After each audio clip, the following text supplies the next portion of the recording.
সবাই কেমন আছো? আশা করি ভালো আছো। তোমাদের তো ইনশাআল্লাহ আমিও ভালো আছি। তো আজ যে বিষয়টা শেয়ার করব, আমার আসলে হার্টবিট বেড়ে যাচ্ছিল। তো ওই বিষয়টা শেয়ার না করলেই নয়। আমার আসলে আমার ফোন কিছুক্ষণের জন্য আসলে অফ হয়ে গেছিলো। যখন আমার ফোন অফ হয়ে গেছিলো, আপনাদের বলে বোঝাতে পারবো না যে আমার ভিতরে আর কি কীরকমের কাজ করতেছিল বা কীরকম লাগতেছিল আসলে। তো সব কিছু মিলেই আসলে যেমন হয়েছে, তো যেহেতু ঘুরতে বের হয়েছিলাম, ঘুরতে বের হওয়ার আগে ফোন ঠিক ছিল, হওয়ার পরে ঘুরতে বের হওয়ার পরে আসলে এই সমস্যাগুলো দেখা দেয় বা হয়েছে। তো তারপর যাই হোক, অনেক খারাপ ছিল, ওদের সাথে কথা বলিনি। তো আমি যেহেতু কথা বলি নাই, তখন আসলে সবাই বলতেছিল যে আমার কী হয়েছে বুঝেনি। তো এক একজনের এক একটা ছিল, মত ছিল যে আমার কী হয়েছে, আমি কথা বলতেছি না কেন। তো আসলে কথা এই জন্য বলতেছিলাম না যে আমার আমি ওদের বুঝাইতে পারতেছিলাম না। আর তখনই বোঝাতে পারবো যখন আমি কথা বলতে পারবো, কারণ আমার কথা বলার ওরকমের সিচুয়েশন ছিল না। কারণ আমার ফোনটা যদি লক হয়ে যায়, তাহলে আসলে আমি কি করব।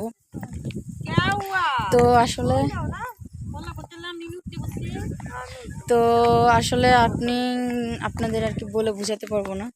তো যাই হোক, সব থেকে আসলে কি বলবো, যাই হোক, তারপর আমাকে দোকানে গেলাম। যাওয়ার পরে ঠিক করার পরে আমার মনটা ভালো, ফ্রেশ, ভালো লাগতেছে। তো যাই হোক, সব থেকে বড় বিষয় হচ্ছিল কেন সেটা হচ্ছিল কেন, আসলে ঘুরতে বেরোলে মন মানসিকতা যদি ঠিক না থাকে, তাহলে কোনো জিনিসই ভালো লাগে না, বা ভালো লাগা জিনিসটাই কিন্তু কাজ করে না। তো যাই হোক, এরকমের বিষয়টা এমন ছিল। তো আর আমার তো 12 মাস কাল ঠান্ডা লাগিয়েই থাকে। এখন আসলে কি বলবো, ঠান্ডার সমস্যা ইদানিং বেশি দেখাচ্ছে।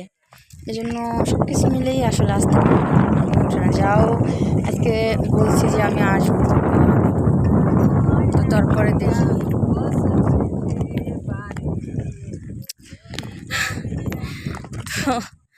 তো সব কিছু মিলেই আসলে ভালো লাগে কাজ করলো। কি বলবো, বুঝাইতে পারতেছি না। যাই হোক, সব কিছু মিলেই আসলে ভালো লাগে কাজ করছে। আর যদি আপনাদের মাঝে যদি ভালো লেগে থাকে, শেয়ার করতে পারেন, আমার বেশি ভালো লাগতেছে। আসলে অনেকদিন ছিল, যাই হোক, কথাগুলো নাই উঠাই। তো সব কিছু মিলেই আসলে ভালো লাগলো। আর আপনাদের মাঝে